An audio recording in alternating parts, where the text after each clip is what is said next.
3 armed guards pounded on my cabin door at 6 a.m., shattering the calm of my long-awaited vacation. "You have 48 hours to vacate," they barked, thrusting eviction papers into my hands. They didn't know I was about to unravel their boss's $2 million scam. I'm Ethan Walsh, a forensic accountant from Minneapolis, and this is the story of how I fought to save my grandfather's lakefront cabin and turn the tables on a corrupt HOA.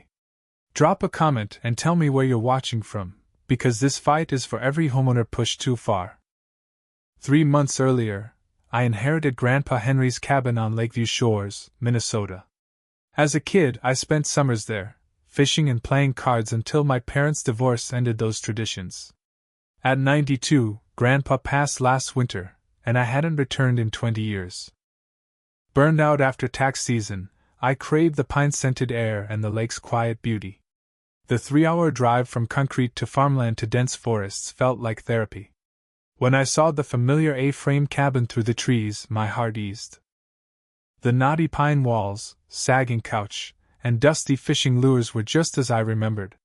That first night, I sipped a beer on the deck, watching the sunset paint the lake gold. For the first time in years, I felt at home. Then came the dawn ambush. The guards, led by a towering man with a clipboard, claimed I was trespassing on HOA land. "Your cabin violates boundary rules," he said. "Pay a $25,000 fine or face eviction." Stunned in my pajamas, I stammered, "My grandfather owned this for 50 years. They shrugged. "Take it up with Ms. Vivian Holt at the HOA office." Their sleek SUV, emblazoned with Lakeview Shores Community Association, vanished down the gravel road. This wasn't the laid-back lake I knew.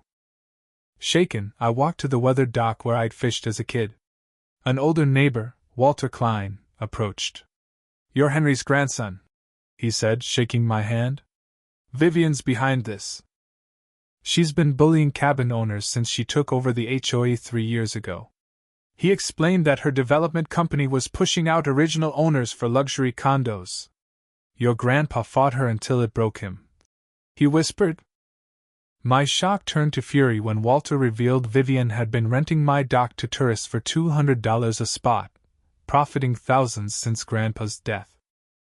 That night, I found a hidden folder labeled Lakeview Original Survey in Grandpa's precise handwriting.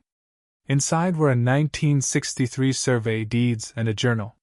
The survey showed my property stretched to the lake with 70 feet of shoreline, far more than the HOA claimed. Grandpa's journal detailed a 5-year dispute with Vivian, including a lowball offer to buy his lot. "She's planning new regulations to force me out," he wrote. Why had he hidden these? The next morning, I met Lena Carter, an environmental lawyer and my northern neighbor. Over coffee, she studied the documents. "These are gold," she said. "You own the cove where their new dock sits. Vivian's condos need your deep water access for their marina." Her eyes darkened. "She's trying to steal your land." Lena shared her run-in with Vivian, who fined her for a shed 6 inches over the property line. "I fought back, but she targets easier prey." Vivian escalated fast.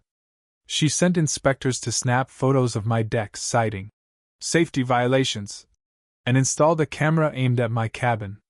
When I confronted her with Grandpa's survey, she waved it off. "Outdated. Our rules supersede that." She slapped me with a $200 fine for unauthorized parking. Then my water and power were cut, blamed on emergency upgrades. Furious, I bought solar panels, a water filter, and a generator. Lena helped install them, muttering, "Vivian did this to the Millers last year." They caved. Digging deeper, I found Grandpa's deed included riparian rights to the cove, meaning the HOA's prized dock encroached on my water. The harbor master, Paul Reed, confirmed it. "Your claim's valid, but Vivian won't like it. That dock's her cash cow." Neighbors whispered support, but others, swayed by Vivian's lies that I'd raised their fees, vandalized my mailbox, and scattered nails in my driveway. The tension was suffocating. At the HOA meeting, I presented the county's confirmation of my boundaries. "You've been renting my dock illegally," I declared. Vivian shut me down, but murmurs rippled through the crowd. That night, her workers broke in, changed my locks, and hauled my furniture to storage labeled Shores Development Corporation, Vivian's company. The sheriff, cozy with Vivian's husband, called it a civil matter. I was homeless, my heirlooms gone. Defeat loomed. My mom urged me to sell, but Walter and Lena rallied me. Your grandpa fought her, Walter said. You can too. Grandpa's journal revealed a hidden camera in an old clock, capturing Vivian ordering workers to strip the place clean. This was my smoking gun. Lena secured a hearing within 48 hours. I uncovered HOA financials showing $700,000 siphoned to Vivian's failing company, disguised as community improvements. Her condos, pre-sold on promised lake access, were her last hope to dodge bankruptcy. The hearing changed everything. The judge, swayed by the clock footage, issued a restraining order and restored my access. I dismantled the HOA's dock overnight, leaving their boats stranded in the public marina. Neighbors cheered quietly. Board member Carl Jensen slipped me records of Vivian's embezzlement, risking his safety. She's been bleeding us dry, he confessed. The showdown came at an emergency HOA meeting. Vivian pushed a $3,000 per household fee to sue me.